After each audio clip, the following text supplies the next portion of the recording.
নমস্কার। গল্পকথক রীতি চ্যানেলে আপনাদের সবাইকে স্বাগত। আশা করি এই উপন্যাসটি আপনাদের খুব ভালো লাগছে। তো চলুন শুরু করি আজকের পর্ব। শুরু করছি আজকে এই উপন্যাসের ২০ পর্ব। সারা প্ল্যাটফর্ম জুড়ে আগে থেকেই পূর্ব পাকিস্তানের কয়েক হাজার উদ্বাস্তু বছরের পর বছর মুখ গুঁজে পড়ে আছে। সেই যে ঝিনুককে নিয়ে হেমন্তের রাত্রিরে রিফিউজি স্পেশালের গাদাগাদি ভিড়ে এখানে এসে বিনয় নেমেছিল, সেদিন যেমন দেখেছে আজও ছবিটা অন্যরকম কিছু নয়, অবিকল একই রয়ে গেছে। আসাম থেকে নতুন উদ্বাস্তুরা যে আসছে সেই খবরটা কিভাবে যেন চাউর হয়ে গিয়েছিল। ট্রেন আসতে দেখে পুরনোদের মধ্যে চাঞ্চল্য ছড়িয়ে পড়ে, সবাই হইচই বাঁধিয়ে দেয়। সমস্ত স্টেশনে তুমুল কলরল, বিপুল জনতা একসঙ্গে চেঁচেমেচি জুড়লে কিছুই বোঝা যায় না। দুর্বোধ্য শব্দপুঞ্জ থেকে এইটুকুই শোনা যাচ্ছে, আসাম থেকে নয়া রিফিউজ আইতে আসে, শিয়ালদায় আর পা ফেলানের জায়গা নাই, রিফিউজে ঠাসা, হ্যার উপর মানুষ আইলে হেরা কই থাকবো। আসামে কি তাফাল যে হইল কেঠা জানে। অলোকপ্রসাদ প্ল্যাটফর্মের মাঝামাঝি চলে এলেন, সঙ্গে তার সহকারীরা রয়েছে, আর আছে পুলিশ বাহিনী। ওদের সঙ্গে বিনয়ও এসেছে। পুরনো উদ্বাস্তুরা যে যার চৌহদ্দি ছাড়িয়ে বেরিয়ে এসেছিল, হয়তো কৌতূহলে, হয়তো উৎকণ্ঠায়। আসামে কী ধরনের সংকট হয়েছে তা জানার জন্য ওরাও উদগ্রীব। পুলিশ ঠেলে ধমকে ফের তাদের বরাদ্দ সীমানার ভেতর ঢুকিয়ে দিচ্ছে। পুরনো উদ্বাস্তুদের সঙ্গে নতুনরা মিলেমিশে দলা পাকিয়ে যাক, সেটা রিলিফ অ্যান্ড রিহ্যাবিলিটেশন ডিপার্টমেন্টের লোকেরা অর্থাৎ অলোক প্রসাদরা চাইছেন না। পুলিশ বাহিনীকে সেই রকমই নির্দেশ দেওয়া হয়েছে। ট্রেন স্টেশনে ঢুকে পড়ল। বিশাল ইঞ্জিন লম্বা লম্বা দৌড় শেষ করে এখন ফোঁস ফোঁস শ্বাস ছাড়ছে। এই ট্রেনটা পুরোপুরি রিফিউজি স্পেশাল নয়। 3টে কামরায় রয়েছে আসামের উদ্বাস্তুরা, বাকিগুলোতে অন্য প্যাসেঞ্জার। বিনয় চকিতে একবার প্ল্যাটফর্মের দূর প্রান্তে তাকায়। প্রসাদ মেস থেকে বেরোবার সময় বলেছিলেন, নতুন ভারতে গিয়েই একজন ফটোগ্রাফার পাঠিয়ে দেবেন। হয়তো স্বপন কিংবা অমর আসবে, কিন্তু এখনও তাদের পাত্তা নেই। বিনয় আর দাঁড়ালো না, সোজা উদ্বাস্তুদের কম্পার্টমেন্টগুলোর সামনে চলে এলো। বাচ্চা কাচ্চা, যুবক যুবতী, বুড়ো বুড়ি, নানা বয়সের মানুষে 3টে কামরা বোঝাই। বিনয় তো এই প্রথম উদ্বাস্তু দেখছে না। সারি সারি খয়াটে আতঙ্কগ্রস্ত সব মুখ, চোখ এক আঙুল গর্তে, গাল ভেঙে হাড় বেরিয়ে পড়েছে, ঘোলাটে দৃষ্টি, পরনে নোংরা জামাকাপড়। কেউ ট্রেন থেকে নামেনি নতুন জায়গায় এসে, উদ্ভ্রান্তের মতন বসে আছে, একেবারে বোবা। বাচ্চাগুলো কিন্তু পরিত্রাহী চেঁচিয়েই চলেছে। মাঝবয়সী একটা লোক তার কামরার জানালার ধারে বসে বিহবল দৃষ্টিতে প্ল্যাটফর্মের দিকে তাকিয়েছিল। বিনয় তাকে জিজ্ঞেস করে, আপনার নাম কি? লোকটা চমকে ওঠে। হঠাৎ একটা যুবক কলকাতায় পৌঁছতে না পৌঁছতেই তার নাম জানতে চাইবে, এটা ভাবতে পারেনি। এর পেছনে কোনো অভিসন্ধি রয়েছে কিনা কে জানে। ত্রস্তভাবে সে জিজ্ঞেস করে, নাম জিগান কেন? ভয় নেই, বলুন না। মহাদেবশীল। দেশ কোথায় ছিল? ফরিদপুরে, গ্রামের নাম আশুগঞ্জ, পালংয়ের কাছে। আপনার পরিবারে কতজন মানুষ? 5 জন। আমি, আমার বউ আর 3 পোলামাইয়া। এখন তো আপনি আসাম থেকে আসছেন। আস্তে আস্তে মাথা নাড়ে মহাদেব। প্রাথমিক ভয় কেটে যাচ্ছে তার, ক্রমশ সে স্বাভাবিক হচ্ছে। সে বলল, ওইখানে আর থাকুন গেল না। আসলে কিছু বলতে যাচ্ছিল মহাদেব, হঠাৎ কেউ ডেকে ওঠে, ছোট বাবু না? বিনয় অবাক। ডাকটা এসেছে কামরার ভিতর থেকে। কে হতে পারে? জানালা দিয়ে ভিতরে মুখ বাড়াতেই চোখে পড়ল হারান ঘোষ। চেনা মুখ। সুজনগঞ্জের হাটে প্রথম যেদিন বিনয় যায়, অবনীমোহন, যুগল আর সে হারানের মিঠাইয়ের দোকানে রসগোল্লা, পান্তুয়া আর মাঠা খেয়েছিল। সেই সঙ্গে একদলা ধবধবে মাখন। দইয়ের ঘোলকে যে পূর্ব বাংলায় মাঠা বলে সেই প্রথম জেনেছিল সে। তারপর যতবার সুজনগঞ্জে গেছে, হারান ঘোষের দোকানে গিয়ে মিষ্টি খেয়েছে। পূর্ব পাকিস্তান থেকে বিনয় কলকাতায় আসার অনেক আগেই হারান ঘোষরা ইন্ডিয়ায় চলে এসেছিল।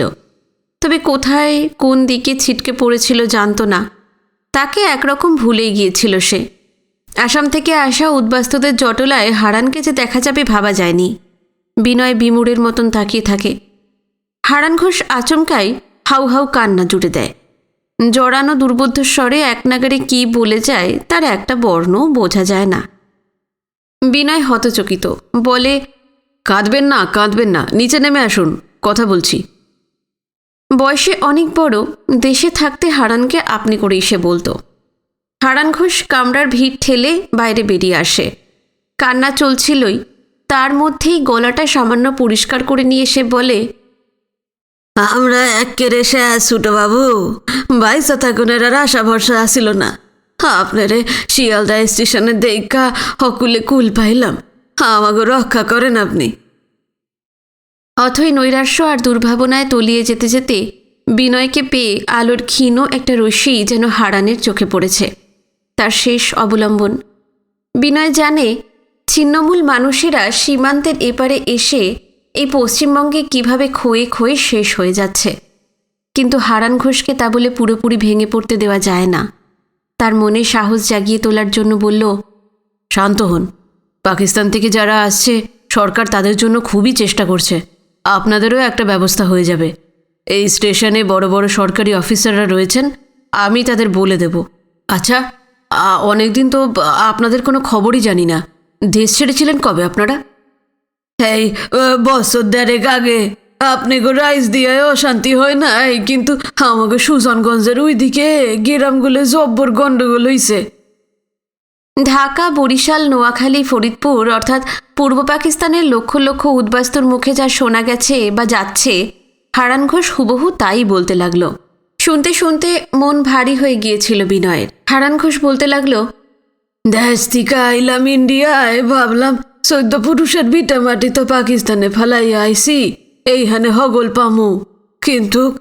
কিন্তু কি, পাকিস্তানে একবার রিফিউজ হইছি, আসামে গিয়া হইলাম আরো 3 বার।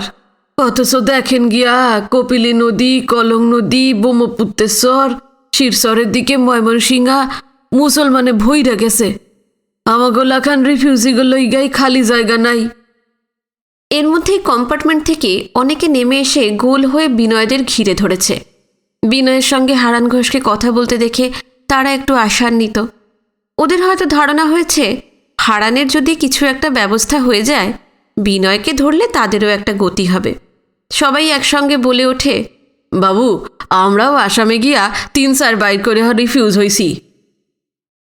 বিনয় দ্রুত ভিড়ের লোকজনকে দেখে নেয়, তারপর একে একে সবাইকে জিজ্ঞেস করে, আপনাদের দেশ কোথায় ছিল? কেউ বলে বরিশাল, কেউ বলে ফরিদপুর, কেউ ময়মনসিংহ, কেউ বা নোয়াখালী।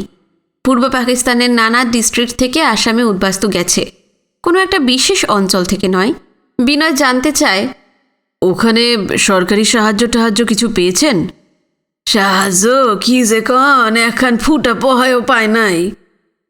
লোকগুলো আরও জানায়, নানা জাতের মানুষ, কামার, কুমোর, ছুতোর, নাপিত, পূর্ব বাংলায় থাকতে যে যা করত আসামে গিয়েও তাই শুরু করেছিল। তবে 90% ফাঁকা জমিতে চাষবাস করছিল।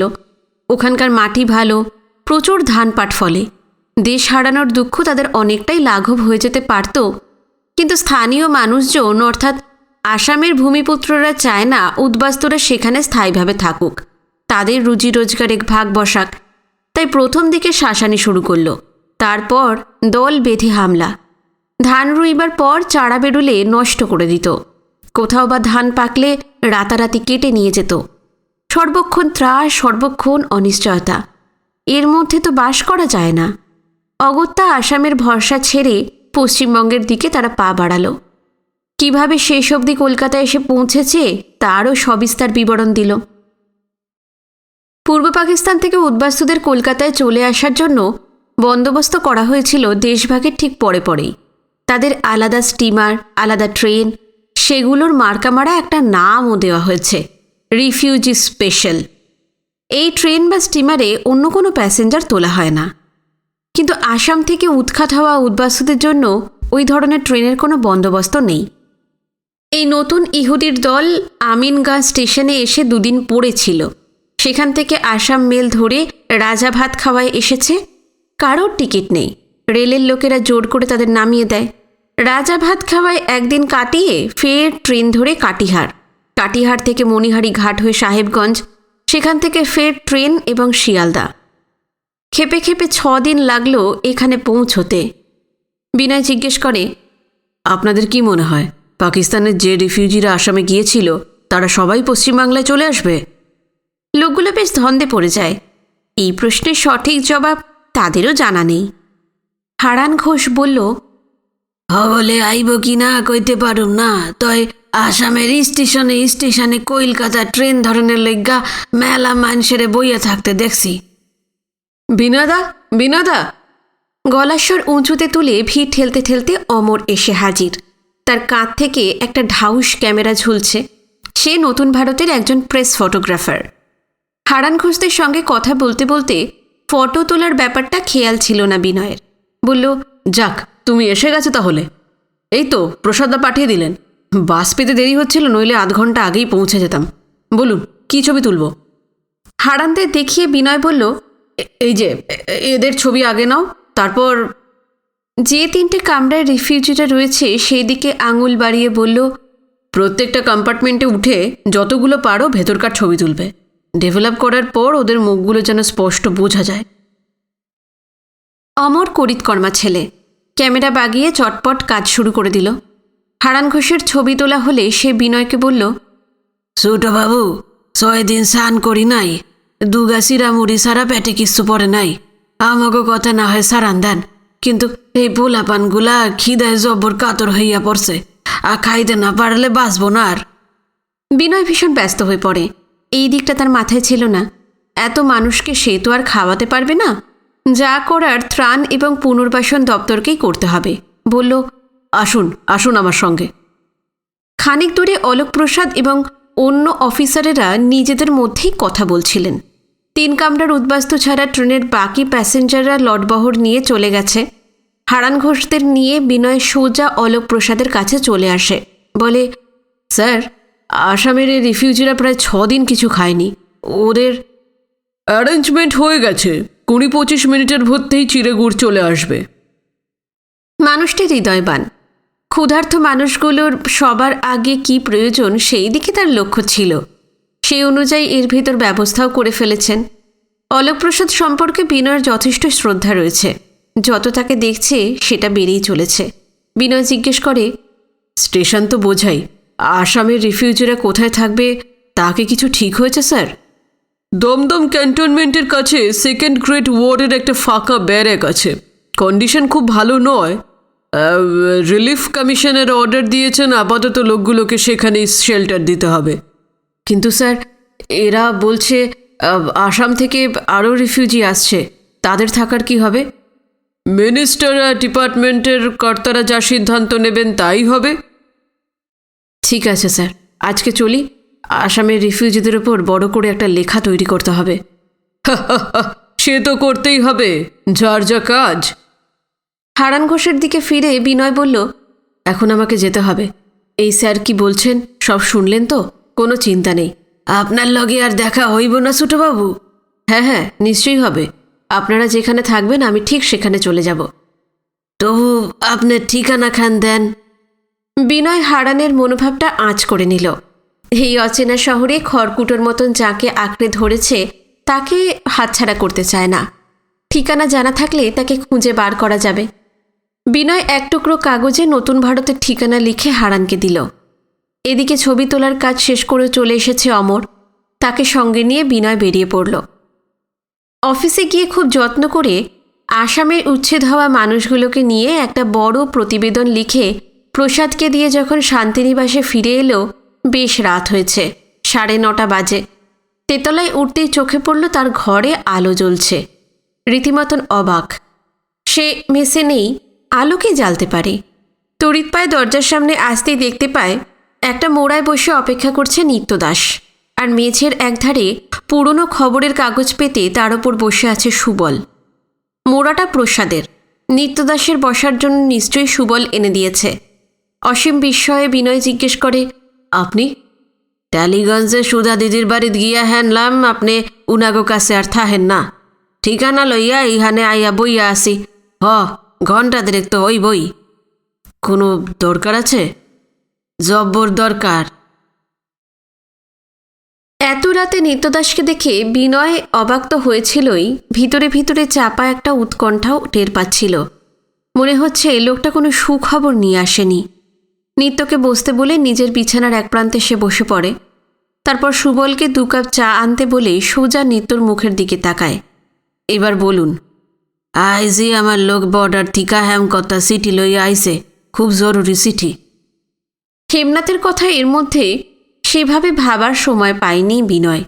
সকালে উঠেই জবরদখল কলোনি, ত্রাণ শিবির ছোট, তারপর সন্ধে অফিস থেকে ফিরে এসে নতুন করে প্রতিবেদন তৈরি করো, সুধাদের বাড়ি থেকে মেসে উঠে আসা, এইসবের সঙ্গে নতুন একটা উপসর্গ যোগ হয়েছে।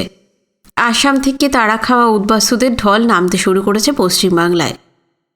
নিত্য জামার পকেট থেকে একটা লম্বা খাম বের করে বিনয়কে দিতে দিতে বলল, এই নেন। খামটার উপর বিনয়ের নাম ছাড়াও একধারে ইংরাজিতে লেখা আছে ভেরি আর্জেন্ট। মুখ ছিঁড়ে ভিতর থেকে চিঠি বার করে পড়তে শুরু করল বিনয়। এদিকে সুবল চা দিয়ে গেছে, কিন্তু সেদিকে তার লক্ষ্য নেই। চিঠির বয়ানটা এই রকম। স্নেহের বিনু, অনেকদিন পূর্বেই তোমার পত্রের উত্তর দিব ভাবিয়া রাখিয়াছিলাম, কিন্তু জয়নাল নামে নিত্যদাসের যে লোকটি চিঠিপত্র লইয়া বর্ডারে যায়, সে না আসায় ভীষণ দুশ্চিন্তায় ছিলাম। মনে হইতেছিল তোমাদের সহিত যোগসূত্রটি বুঝিবা ছিন্ন হইয়া গেল। কিন্তু সৌভাগ্যই বলিতে হইবে, হঠাৎ সে আসিয়া হাজির। লোকটি ভালো এবং তাহার দায়িত্ববোধ আছে। জানাইল হঠাৎ মেয়ের শাদী ঠিক হওয়ায় ব্যস্ত হইয়া পড়িয়াছিল, তাই রাজদিয়ায় আসিতে পারে নাই। ইহাতে আমার যে অসুবিধা হইয়াছে এবং কলিকাতায় তোমাদের যে পত্রাদি দিতে পারি নাই, সেজন্য যথেষ্ট আক্ষেপও করিয়াছে। যাহা হোক, তোমরা এখানকার খবর শুনিলে অত্যন্ত বিচলিত হইয়া পড়িবে, তবু না জানাইয়া উপায় নাই। তুমি জানো আমি আশাবাদী এবং মানুষের শুভবুদ্ধির উপর আমার গভীর আস্থা আছে, কিন্তু সেই আস্থাটি বজায় রাখা আর সম্ভব হইতেছে না। তোমাকে পূর্বের একটি পত্রে জানাইয়াছিলাম, ইন্ডিয়া হইতে বেশ কিছু বিহারি মুসলমান পূর্ব পাকিস্তানে চলিয়া আসিয়াছে। অধিকাংশই আছে ঢাকা শহরে মিরপুর অঞ্চলে। অন্যান্যরা খুলনা, যশোহর, রাজশাহী, ময়মনসিংহ ইত্যাদি বিভিন্ন অঞ্চলে ছড়াইয়া পড়িয়াছে। তাহাদের একটা অংশ রাজদিয়াতেও আসিয়া হাজির হইয়াছে। 46 সালে বিহারে যে রায়ট হইয়াছিল, এই লোকগুলি তাহা ভুলে নাই। ইন্ডিয়া হইতে আসা এই মুসলিম উদ্বাস্তুরা খুবই বিদ্বেষপরায়ণ। ইহাদের মতে পাকিস্তান কায়েম হইয়াছে শুধুমাত্র মুসলমানদের জন্য, সেখানে অন্যদের স্থান নাই। তুমি রাজদিয়ায় থাকিতে থাকিতে এই অঞ্চলে ভাঙন ধরিয়াছিল। বারুইপাড়া, কর্মকারপাড়া, তাঁতিপাড়া প্রভৃতি এলাকার অনেকেই ত্রাসে দেশ ছাড়িয়া ইন্ডিয়ায় চলিয়া গিয়াছে। যাহারা চলিয়া গিয়াছে তাহাদের কথা না হয় বাদই দিলাম, কিন্তু যাহারা এখনও দেশের মাটি আঁকড়াইয়া পড়িয়া আছে, বিহারীরা এতদিন তাহাদের উপর হামলা চালায় নাই। শুধু কথাবার্তা এবং আচরণে বুঝাইয়া দিয়াছে মুসলিম ছাড়া অন্য সবাই পাকিস্তানে অবাঞ্ছিত। ব্যাস ওই পর্যন্তই। কিন্তু ইদানিং পরিস্থিতির দ্রুত অবনতি শুরু হইয়াছে। যাহারা দেশ ত্যাগ করে নাই তাহাদের সম্পত্তির দিকেও ইহারা হাত বাড়াইতেছে। অবশ্য স্বীকার করিতেই হইবে, এখানকার বাঙালি মুসলমান যাহারা পুরুষানুক্রমে আত্মীয়ের মতন বাঙালি হিন্দুদের পাশাপাশি বসবাস করিয়া আসিয়াছে, তাহাদের কেহ কেহ বিহারীদের এ জাতীয় অন্যায় কাজের প্রতিবাদ করিয়াছে। কোনো কোনো ক্ষেত্রে বাধাও দিয়াছে, কিন্তু বিহারীরা কর্ণপাত করে নাই। এই অবস্থায় মানসিক অস্বস্তিতে দিন কাটিয়া যাইতেছিল। তবে আমি বা আমার মতন বহু মানুষ মোটামুটি নিরুপদ্রবেই ছিলাম। এ তাবৎ আমাদের উপর সরাসরি ঝঞ্ঝাট হয় নাই, কিন্তু চারদিকের বেড়া আগুনের আঁচ শেষ অবধি আমার গায়ে আসিয়া লাগিয়াছে। ইরফান আলী নামে এক বিহারি মুসলমান একদিন হঠাৎ আমাদের বাড়ি আসিয়া হাজির। লোকটি মধ্যবয়সী, আলিশান চেহারা, বুক পর্যন্ত দাড়ি। সে বাংলা, হিন্দি এবং উর্দু মিশাইয়া বলিল, আপনার সঙ্গে জরুরি কিছু বাতচিত আছে। ইরফানকে আমাদের বাহির বাড়ির বড় ঘরখানিতে বসাইয়া জিজ্ঞাসা করিলাম, কি বাতচিত? আমরা জানতে পেরেছি আপনি বহুত জমিনের মালিক, লগভগ 300 কানি হবে। অত নেই, 100 খানেক কানির মতন হতে পারে, কিন্তু আমার জমির ব্যাপারে আপনার কি দরকার? আপনারা তো 3 আদমি, আপনি, আপনার বিবি और एक बहिन। অত জমি দিয়ে কি করবেন? লোকটা আমাদের সম্পর্কে খোঁজ খবর লইয়াই আসিয়াছে। আমি যত অবাক হইয়াছি তাহা অপেক্ষা ভয় পাইয়াছি অনেক বেশি। তবু সাহসে ভর করিয়া বলিলাম, আমার সম্পত্তি নিয়ে কি করব সেটা আমি বুঝব, অন্যের মাথা ঘামানোর প্রয়োজন নাই। ইরফান আলী ইতর প্রকৃতির লোক। চোখ পাকাইয়া দাঁতে দাঁত ঘষিয়া আমার মুখের সামনে আঙুল নাড়িয়া নাড়িয়া চিৎকার করিয়া উঠিল, জবান সম্ভালকে বাত করবেন, সবসময় ইয়াদ রাখবেন ইয়ে পাকিস্তান হ্যায়। বিনু, কতকাল ধরিয়া আমরা রাজদিয়ায় বাস করিয়া আসিতেছি, ৮-১০ পুরুষ তো হইবেই। ইরফান আলী স্পর্ধায় হতভম্ব হইয়া গেলাম। আমার বাড়িতে আসিয়া আমার সহিত চোখ গরম করিয়া কথা বলে? এমন অপমানিত জীবনে আর কখনো হই নাই। ইরফান এবার বলিল, আপনার এত জমিন আছে, তা থেকে আমাকে 25 কানি দিয়ে দিন। তাহার কথা শুনিয়া আমার ধন্দ লাগিল। দিয়ে দিন বলিতে কি বুঝাইল? প্রথমটা ধরিতে পারিলাম না, জিজ্ঞাসা করিলাম, আপনি কি জমি কিনতে চান?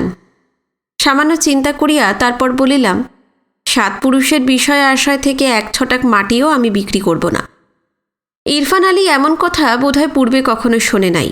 কিছুক্ষণ আমার মুখের দিকে সে তাকাইয়া থাকে, তারপর বহুত তাজ্জাব কি বাত বলিয়া হুঙ্কার ছাড়িল, পাকিস্তানে এসে আমি জমিন খরিদ করব? আপনার ওই জমিন আমার নামে লিখে দিন, মুফত। এমন যে কেহ বলিতে পারে কোনোদিন কল্পনাও করি নাই। আমি সম্পূর্ণ দিশেহারা হইয়া পড়িলাম। বিনু, তোমার নিশ্চয়ই খেয়াল আছে, যুগল চলিয়া যাইবার পর করিমই আমাদের সর্বক্ষণের কামলা। তাহার দুঃসম্পর্কের এক মাস্তুত ভাই হালিমকেও রাখা হইয়াছিল। দুজনেই অত্যন্ত বিশ্বাসী এবং দায়িত্বশীল।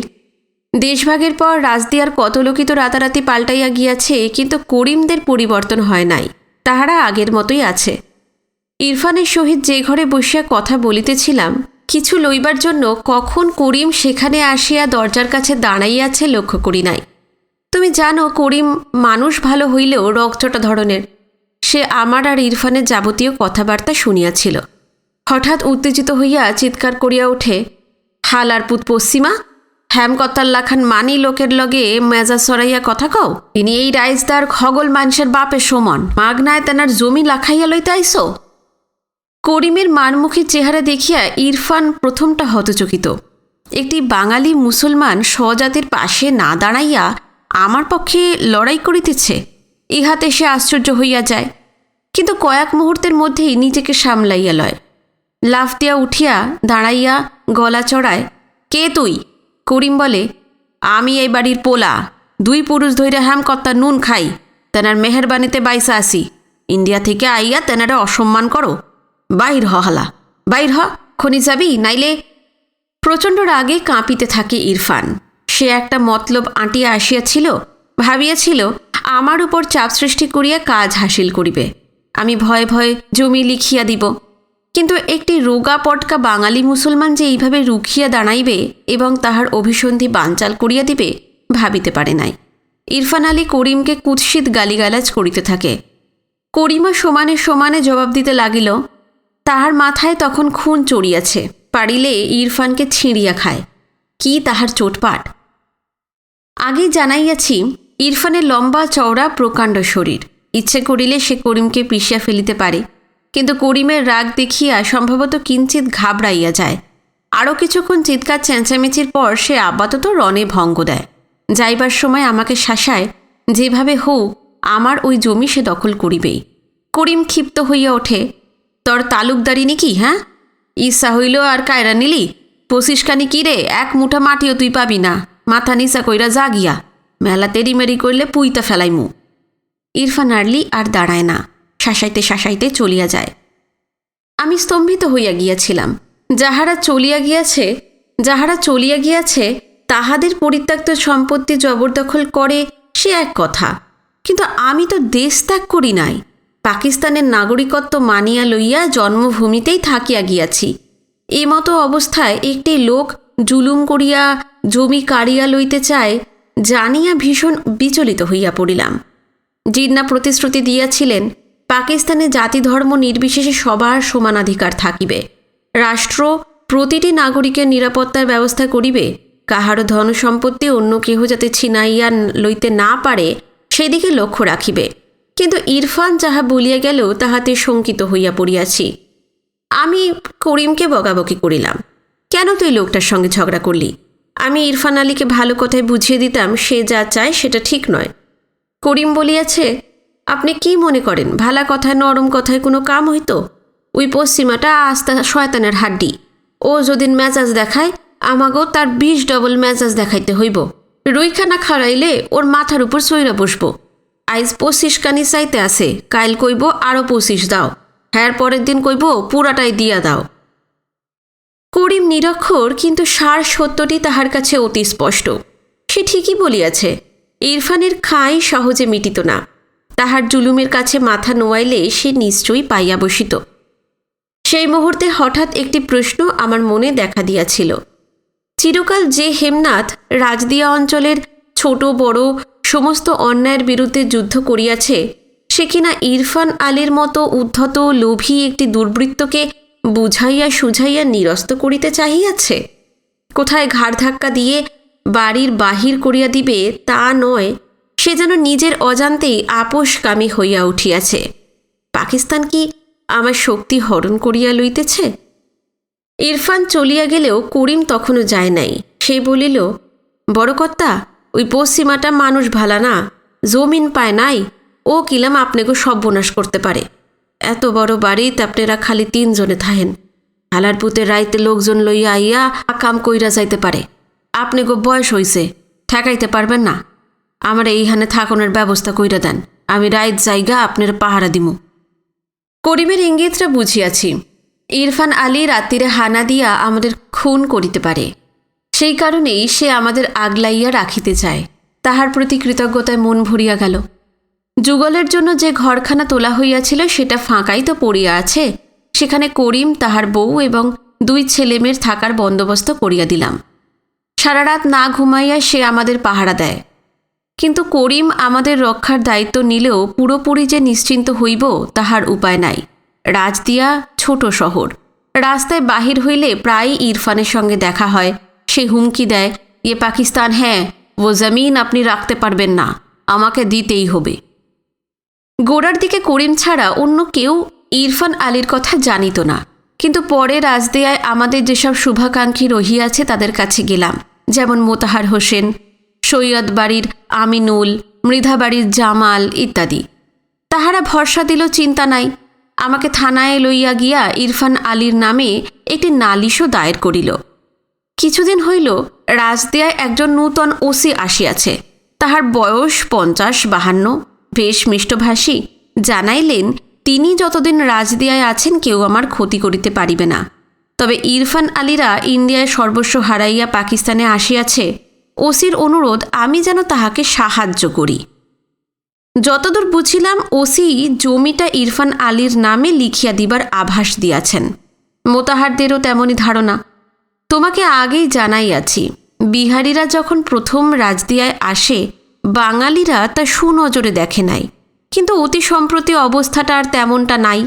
ইরফান আলীর মতো লোকেদের পাশেও এখানকার অনেকেই গিয়া ভিড়িতেছে। ইহা মহা বিপদের কারণ। সমস্ত দেখিয়া শুনিয়া তোমার 2 দিদা এমনই সন্ত্রস্ত হইয়া পড়িয়াছে যে পাকিস্তানে আর এক দণ্ডও থাকিতে তা চাহিতেছে না। আমার অন্তরাত্মাও আতঙ্কে শুকাইয়া গিয়াছে। তোমরা সকলেই জানো, হাজার হাজার মানুষ যখন দেশ ছাড়িয়া ইন্ডিয়ায় চলিয়া যাইতেছে, তখনও স্থির করিয়াছিলাম জন্মভূমি ত্যাগ করিব না। যাহাই ঘটুক রাজদিয়াতেই আমৃত্যু থাকিব। কিন্তু সেই প্রতিজ্ঞা আর অটুট নাই, ধসিয়া পড়িতেছে। তুমি বেশ কিছুদিন পূর্বে শাহজাহান সাহেব নামে এক ভদ্রলোকের কথা জানাইয়াছিলে। তিনি তাহার পশ্চিমবঙ্গের বিষয় সম্পত্তি আমাদের প্রপার্টির সহিত এক্সচেঞ্জ করিয়া পাকিস্তানে চলিয়া আসিতে চান। তখন আমি রাজি হই নাই, কিন্তু আমার সিদ্ধান্ত পাল্টাইয়া গিয়াছে। এই চিঠি পাওয়া মাত্রই শাহজাহান সাহেবের সঙ্গে সাক্ষাৎ করিয়া এক্সচেঞ্জের ব্যবস্থা পাকা করিয়া ফেলিবে, আদৌ বিলম্ব করিবে না।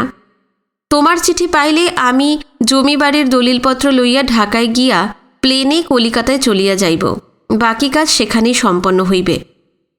তারপাশা এবং গোয়ালন্দ দিয়া স্টিমারে আর ট্রেনে গেলে বর্ডারে পাকিস্তানি পুলিশ দলিলগুলো কাড়িয়া লইতে পারে। তাই ঝুঁকি নেওয়া ঠিক নয়। কেন ঢাকায় যাইতেছি রাজদিয়ায় কেউ জিজ্ঞাসা করিলে বলিব বিশেষ প্রয়োজন।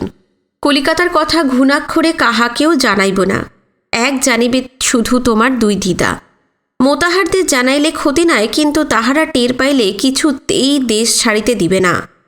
তোমার আগের দুটি পত্রে ঝিনুক সম্পর্কে কিছু জানাও নাই। সকলের কথা লিখো, শুধু ঝিনুক বাদে। তাহার জন্য আমরা বিশেষভাবে চিন্তিত আছি। যত সত্য সম্ভব উত্তর দিবা। তোমার পত্রের আশায় অধীরভাবে অপেক্ষা করিয়া থাকিব। তোমাদের কুশল কামনা করি। আশীর্বাদক, দাদু। পুনশ্চ জন্মভূমির উপর হইতে আমাদের মন উঠিয়া গিয়াছে। আরও একবার মনে করাইয়া দিতেছি, সম্পত্তি এক্সচেঞ্জের কাজটি অবশ্যই করিবে, অন্যথা না হয়। চিঠিটি পড়ার পর স্তব্ধ হয়ে বসে থাকে বিনয়। এতক্ষণ কার চিঠি পড়ল বিনয়? একজন হেমনাথ মিত্রকেই সে চেনে, যিনি রাজদিয়ার সবচেয়ে শ্রদ্ধেয়, সবচেয়ে সম্মানিত মানুষ এবং প্রচণ্ড দুঃসাহসীও। কিন্তু চিঠিটার প্রতিটি লাইন থেকে এক আতঙ্কগ্রস্ত বৃদ্ধের মুখ ভেসে উঠেছিল। খানিক দূরে বসে নিত্যদাস বিনয়ের দিকে পলকহীন তাকিয়েছিল। বিনয়ের মুখ চোখ লক্ষ্য করতে করতে কিছু একটা আঁচ করে নিয়ে চাপা গলায় ডাকল, ছোটবাবু। হ্যাঁ? আমার যে লোক বর্ডারে গিয়া জয়নালের কাছ থেকেই চিঠি আনছে। জয়নাল হ্যারে কইছে রাইজদার খবর ভালা নয়, গতিক ভালা না, আর হেমকত্তায় খুব বিপদের মধ্যে আছেন। চিঠিতে হেমকত্তায় কি হেই হগল লেখছেন? হ্যাঁ, এইটাই আমি ডরাইছিলাম ছোটবাবু। আপনাকে কতবার হুইসার কইরা দিছি হেমকত্তায় দেশে থাকতে পারবেন না। 2 দিন আগে হোক আর 4 দিন পরেই হোক, রাইজদা ওনারে ছাড়তেই হইব। শেষমেশ আমার কথাই ফলতে আছে। ছোটদি, বড়দি, কিরণদা, আমি সবাই তো প্রত্যেকটা চিঠিতে লিখেছি চলে আসুন, কিন্তু কারোর কথা উনি কানে তোলেননি। নিজেই জেদ করে ওখানে পড়ে থেকেছেন। যা হবার তা তো হয়েই গেছে। এখন যত তাড়াতাড়ি পারা যায় রাজদিয়ার জমি জমা এক্সচেঞ্জ করে দাদু আর দিদাদের ইন্ডিয়া নিয়ে আসতে হবে। আচ্ছা, এর ভেতর শাহজাহান সাহেবের সঙ্গে আপনার কি দেখা হয়েছে? না, আপনারা কইয়া দিলেন এসেন্স করবেন না, এরপর আর ওনার বাড়িতে যায় নাই। অতদূর আগাইয়া কামটা হইল না, কোন মুখে জামু কন? নিত্যকে একটু ক্ষুব্ধ দেখায়। তার ক্ষোভের যথেষ্ট কারণও আছে। বিনয় বলল, আপনি আরেকবার যান। দাদু কী ধরনের বিপদের মধ্যে আছেন তা তো আপনি নিজেও জানেন। হেমনাথের জন্য উৎকণ্ঠা নিশ্চয়ই হচ্ছে নিত্যদাসের, কিন্তু তার চেয়েও বড় যেটা ব্যাপার তা হলো হেমনাথ এবং শাহজাহান সাহেবের বিপুল বিষয় আশয় এক্সচেঞ্জ করিয়ে দিতে পারলে তার হাতে বিরাট অঙ্কের দালালি এসে যাবে। কানের কাছে অবিরল টাকার ঝনৎকার শুনতে পাওয়া যাচ্ছে। সুযোগটা যখন নতুন করে এসেই পড়েছে, যেভাবেই হোক তা কাজে লাগাতেই হবে। নিত্যদাস পরম শুভাকাঙ্ক্ষীর মতন বলে, হেমকর্তার এত বড় বিপদ, আমি কি হাত পাও গুটাইয়া বইয়া থাকতে পারি? 2-4 দিনের মধ্যে নির্যাস শাহজাহান সাহেবের লগে দেখা করুম। 2-4 দিন নয়, কালই ওর সঙ্গে দেখা করতে হবে। কাইল তো হইব না, অন্য একজনের কথা দেওন আছে, তেনার লগে দেখা করতে হইবে।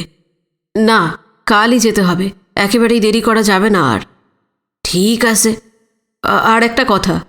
কি? আমিও আপনার সঙ্গে যাব। খানিকক্ষণ থতিয়ে থাকে নিত্যদাস, বেশ অবাক হয়েই তারপর বলে, আপনি যাইবেন কেন? নিত্যর মনোভাব চকিতেই আন্দাজ করে নেয় বিনয়। হয়তো লোকটার মনে খটকা দেখা দিয়েছে। বিনয় সরাসরি গিয়ে কথা বললে তার দালালির টাকাটা কমে যেতে পারে বা এই জাতীয় কিছু। তাই বিনয় বলল, আপনি চিন্তা করবেন না, আপনার পাওনা টাকা ঠিকই পাবেন। আমি গেলে শাহজাহান সাহেব বুঝতে পারবেন যে এক্সচেঞ্জটা কতটা জরুরি। না না, টাকার কথা আমি মনেও আনি নাই। হেমকর্তায় আমার বাপের লাখান, তেনার লইগা কিছু করতে পারলে জনম সার্থক। এর ভিতরে টাকা পহার হিসাব আহে কেন? আপনার কষ্ট হইব তাই কইছিলাম। ঠিক আছে, যখন ইচ্ছা হইছে যাইবেন। আপনি বলেছিলেন শাহজাহান সাহেব হাওড়া না হুগলি কোথায় যেন থাকে? হাওড়ার আন্দুলে ওনাগো বাড়ি, তয় জমিন হগল হুগলি জেলায়। কখন গেলে ওকে পাওয়া যাবে? সকালের দিকে গেলেই তো ভালো হয়। বেইল চেতলে বাইর হইয়া পড়তে পারেন। ঠিক আছে, কাল কখন এখানে আসতে পারবেন বলুন, আমি রেডি হয়ে থাকবো। হাওড়ার আন্দুল তো কাছাকাছির পথ না, যাইতে মেলা সময় লাগবো। ধরেন সকাল 8টার ভিতরে চইলা হুম। কারণ আগে আমরা হাওড়া যাবো না। তাহলে কোথায় যাবেন? পাক সাকাসের কাছে বেগ বাগানে। সেখানে কেন? নিত্যদাস বুঝিয়ে দিল, বেগবাগানে শাহজাহান সাহেবের এক ভগ্নিপতি থাকেন, নাম ফজলুর রহমান। মাঝে মাঝে শাহজাহান সাহেব বোনের বাড়ি এসে থাকেন। আন্দুলে বসে সম্পত্তি বিনিময়ের জন্য গ্রাহক পাওয়া মুশকিল। বেগবাগানে থাকার সুবিধা, এখানে নিত্যদাসের মতন টাউটদের সঙ্গে যোগাযোগ করা যায়। পূর্ব পাকিস্তানের নানা অঞ্চলের জমিজমা বাড়িঘরের খবর নিয়ে দালালেরা আসে। নিত্যদাস সেখানে বেশ কয়েকবার গেছে। অবশ্য শাহজাহান সাহেবের আন্দুলের বাড়িতে সে যায়নি তা নয়, তবে বেগবাগানে গিয়েই বেশি দেখা করেছে। নিত্যদাস বলতে লাগলো, আন্দুলে গিয়া যদিন হুনি শাহজাহান সাহেব পাক ছাকাসের বাড়িতেই রইছেন, অতখানি যাওনি সার, হুদাহুদি হয়রানি। হের থিকা আগে বেগবাগানেই যামু। হ্যাঁ, সেটাই ভালো। নিত্যদাস চলে যাবার পর অনেকক্ষণ নিঝুম হয়ে বসে থাকে বিনয়। হেমনাথের জন্য উৎকণ্ঠাটা ডালপালা মেলে চারদিক থেকে তার ওপর প্রবল চাপ দিতে শুরু করেছে। কাল শাহজাহান সাহেবের সঙ্গে যেখানেই হোক বেগবাগান বা আন্দুল দেখা করতেই হবে। এক্সচেঞ্জের যে শর্তই তিনি দিন তাতেই রাজি হয়ে যাবে বিনয়। বিনিময়ের পুরো প্রক্রিয়াটা শেষ করে 15 দিনের মধ্যেই হেমনাথ স্নেহলতার শিবানীকে কলকাতায় নিয়ে আসার ব্যবস্থা করে ফেলবে। এটা তাকে করতেই হবে। হেমনাথের চিন্তাটা বিনয়কে এমনই উতলা করে তুলেছে যে অন্য কিছুই ভাবতে পারছিল না। আচমকা সুধা সুনীতি হিরণদের মুখ চোখের সামনে ভেসে ওঠে। নিত্যদাস যখন জাফরশাহ রোডে গিয়েছিল, সুধারা নিশ্চয়ই জেনে গেছে হেমনাথ চিঠি লিখেছেন, কিন্তু খামের মুখ তো আটকানো ছিল। চিঠিতে কি আছে ওদের পক্ষে জানা সম্ভব হয়নি। তবে এটা এমন ব্যাপার যে সুধাদের জানানো দরকার। এখন অনেক রাত, তার উপর বেশ শীত। আজ টালিগঞ্জে গেলে কখন ফিরবে সে? বিনয় ঠিক করে ফেলল কাল সময় করে একবার সুধাদের কাছে যাবে। সেই দুপুরবেলায় আসামের উদ্বাস্তুদের জন্য শিয়ালদা স্টেশনে ছোটা, সেখান থেকে নতুন ভারতের অফিসে যাওয়া, আবার শান্তিনিবাসে ফিরে আসা। সমস্ত শরীর জুড়ে অপার ক্লান্তি তো ছিলই। হেমনাথের চিঠিখানা পড়ার পর তার সঙ্গে যোগ হলো আকণ্ঠ উদ্বেগ। খিদে তেষ্টার বোধটাই এই মুহূর্তে নষ্ট হয়ে গেছে বিনয়। সে ঠিক করে ফেলল আজ আর কিছু খাবে না, হাত মুখ ধুয়ে শুয়ে পড়বে। চানঘর থেকে ঘুরে এসে যখন বিছানার চাদর টান টান করে পেতে নিচ্ছে, সেই সময় সুবল এসে হাজির। আপনি কি নিচে গিয়া খাইবেন না খাওয়ারেরটা ওপরে নিয়ে আসুম? আমার খেতে ইচ্ছে করছে না সুবল। সুবল কোনো কথাই শুনল না। শীতের লম্বা রাত উপোস দিয়ে থাকলে শরীর খারাপ হবে, সেটা জানিয়ে একতলা থেকে ভাত মাছ নিয়ে এলো। অনিচ্ছা সত্ত্বেও 2-4 গ্রাস খেয়ে আঁচিয়ে এসে শুয়ে পড়ল বিনয়। এঁটো থালা গেলাস টেলাস তুলে নিয়ে আলু নিভিয়ে বাইরে থেকে দরজার পাল্লাটা টেনে দিয়ে সুবল চলে যায়। মেসের ম্যানেজারকে আগেই বলে রাখা হয়েছে, যতদিন ঠান্ডা থাকবে বিনয়ের স্নানের জন্য রোজ সকালে যেন গরম জল দেওয়া হয়। অন্য দিনের মতন আজও 1 বালতি ফুটন্ত জল তেতলার বাথরুমে রেখে বিনয়ের ঘুম ভাঙিয়ে দিল সুবল। বিনয় যখন স্নান করতে যায় প্রসাদের ঘর ছিল বন্ধ। অনেক রাত করে ফেরেন বলে ঘুম ভাঙতে দেরি হয়ে যায় তার। বাথরুম থেকে ফেরার সময় চোখে পড়ল প্রসাদ জেগে গেছেন। তার ঘরের দরজা খোলা। দৈনন্দিন রুটিন অনুযায়ী বস্তির বাচ্চাদের জন্য খুব যত্ন করে পাউরুটি কাটছেন। বিনয়ের মনে পড়ে কিছুক্ষণের মধ্যেই নিত্যদাস এসে পড়বে। তার সঙ্গে আজকে বেগবাগানে যাবার কথা। সেখানে কতক্ষণ লাগবে কে জানে। আজ হয়তো শিয়ালদায় ছোটা সম্ভব হবে না, আর সেটা প্রসাদকে জানানো দরকার। নিজের ঘরে এসে জামাকাপড় পাল্টে গায়ে চাদর জড়িয়ে তৈরি হয়ে নিল বিনয়। কাঠের আলমারিতে হেমনাথের চিঠিটা ছিল, সেটা পকেটে পুরে প্রসাদের ঘরে চলে আসে সে। এসে গেছো? গুড গুড, আমাকে একটু হেল্প করো তো। প্রসাদের সামনে নিচু টেবিলটায় কটা আস্ত পাউরুটি পড়ে আছে, একটা টেনে নিয়ে কাটতে কাটতে বিনয় বলল, প্রসাদদা, আজকের দিনটা আমাকে একটু ছুটি নিতে হবে। ছুটি হঠাৎ? একটা দরকারি কাজ আছে, তাই। কত কলোনি আর রিলিফ ক্যাম্প কভার করা হয়নি জানো? তার ওপর আসামের উদ্বাস্তুরা আছে, এর মধ্যেই তুমি ছুটি চাইছো? স্ট্রেঞ্জ। প্রসাদের একটা চেহারাই এতদিন দেখে এসেছে বিনয়, শান্ত, উত্তেজনা শূন্য, স্নেহপ্রবণ। কিন্তু এই প্রথম টের পাওয়া গেল কাজের ব্যাপারে অত্যন্ত কঠোর সে। কি ভেবে এবার একটু নরম হলো প্রসাদ। খেয়াল হলো বিনয় তো ফাঁকিবাজ নয়। অফিসে জয়েন করার পর থেকে একটা দিনও সে কামাই করেনি, খেটে চলেছে অবিশ্রাম। যে অ্যাসাইনমেন্ট দেওয়া হয়েছে নীরবে এবং নিপুণভাবে তা করে যাচ্ছে। তার প্রতিবেদনগুলোর জন্য নতুন ভারতের সুনাম হয়েছে যথেষ্ট। কী কারণে ছুটি চাইছো? এই যে এটা পড়ে দেখুন। পকেট থেকে হেমনাথের চিঠিটা বার করে প্রসাদকে দিয়ে বলল বিনয়। একটু অবাক হলেন প্রসাদ। তারপর দ্রুত চিঠির ভাঁজ খুলে এক নিঃশ্বাসে পুরোটা পড়ে বিনয়ের দিকে তাকালেন। এ তো সাংঘাতিক ব্যাপার। আমি এখন শাহজাহান সাহেবের কাছে যেতে চাই, সেই জন্যই। নিশ্চয়ই যাবে, যেভাবেই হোক এক্সচেঞ্জের ব্যবস্থা করে ফেলো। এই ব্যাপার খুবই সাংঘাতিক। সুবল চা নিয়ে এলো। সেটা শেষ হতে না হতেই নিত্যদাস এসে গেল। তার সঙ্গে বেরিয়ে পড়ল বিনয়। রসা রোডে এসে বাস ধরে সার্কুলার রোডের মোড়, সেখান থেকে অন্য একটা বাসে বেগবাগান। আগে কখনো কলকাতার এই দিকটায় আসেনি বিনয়। শান্ত নিরিবিলি এলাকা, বিরাট বিরাট কম্পাউন্ডের ভেতর সেকেলে ধাঁচের দোতলা তেতলা বাড়ি। একটা বড় সবুজ রঙের তেতলা বাড়ির সামনে বিনয়কে নিয়ে এলো নিত্যদাস। এটার কার্নিশে দেওয়ালে নানা ধরনের কারুকাজ। বিনয় লক্ষ্য করে বাড়িটার একতলা থেকে তেতলা পর্যন্ত সবগুলো ঘরের জানালা ছোট ছোট, প্রতিটিতে দুটো করে পাল্লা, একটা কাঠের এবং অন্যটা রঙিন কাচের। বাইরের দিকে সবগুলো দরজা জানলাতেই মোটা পর্দা ঝুলছে। লহমায় টের পাওয়া যায় পুরনোপন্থী বনেদি মুসলমানদের বাড়ি। পাড়ার অন্য বাড়িগুলোও এক ধাঁচের। রাস্তার ঠিক ওপরেই লোহার নিচু গেট। দারোয়ানটি মাঝবয়সী মুসলমান। নিত্যদাসকে দেখে একমুখ হেসে বলল, আদাব দাসবাবু। আদাব দাসবাবু, অনেক রোজ বাদে এলেন। নানা কামে আটকাইয়া গেছিলাম। তা শাহজাহান সাহেব কি এইখানে আছেন না তেনার হাওড়ার বাড়িতে? এখানেই আছেন, পরশু বিকালে এসেছেন। যাওক, নিশ্চিন্ত হইলাম, নাইলে এই আন্দোলে দৌড়াইতে হইতো। তা সাহেবরে একটু খবর দেন, তেনার লগে দেখা হনুম। বিনয় বুঝতে পারছিল এই বাড়িতে যাতায়াতের কারণে নিত্যদাসের সঙ্গে দারোয়ানটার ভালোই আলাপ পরিচয় আছে। দারোয়ান বলল, আসুন। ভিতরে একটা মস্ত বাঁধানো চাতাল ঘিরে চারিদিকে সারি সারি ঘর। একতলা দোতলা এবং তেতলার নকশা একই রকম, ঘরের গায়ে ঘর। এখানেও পর্দার ভীষণ কড়াকড়ি। লোকজন কাউকেই দেখা যাচ্ছে না, তবে পুরুষ এবং মেয়েদের গলার আওয়াজ ভেসে আসছে। আপনারা বসুন, আমি সাহেবকে জানাচ্ছি, বলেই দারোয়ান চলে গেল। মিনিট 10 পর যিনি ঘরে এসে ঢুকলেন তার বয়স 60-এর কাছাকাছি। লম্বা চওড়া সম্ভ্রান্ত চেহারা, ফর্সা রং, মাথায় প্রচুর কাঁচা পাকা চুল, নিখুঁত কামানো মুখ, পরনে দামি লুঙ্গি এবং পাঞ্জাবির ওপর পাতলা শাল। নমস্কার, নমস্কার শাহজাহান সাহেব। দেখা দেখি বিনয়ও নমস্কার করল। হাত তুলে আদাব জানান শাহজাহান সাহেব। বললেন, বসুন বসুন।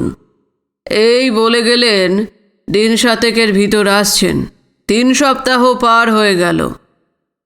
সত্য মিথ্যা মিশিয়ে নিত্যদাস জানায়, যার বিষয় আশয় সেই হেমনাথ থাকেন পাকিস্তানে। বর্ডারের ওপারের চিঠি কবে আসবে তার তো কোনো ঠিক নেই।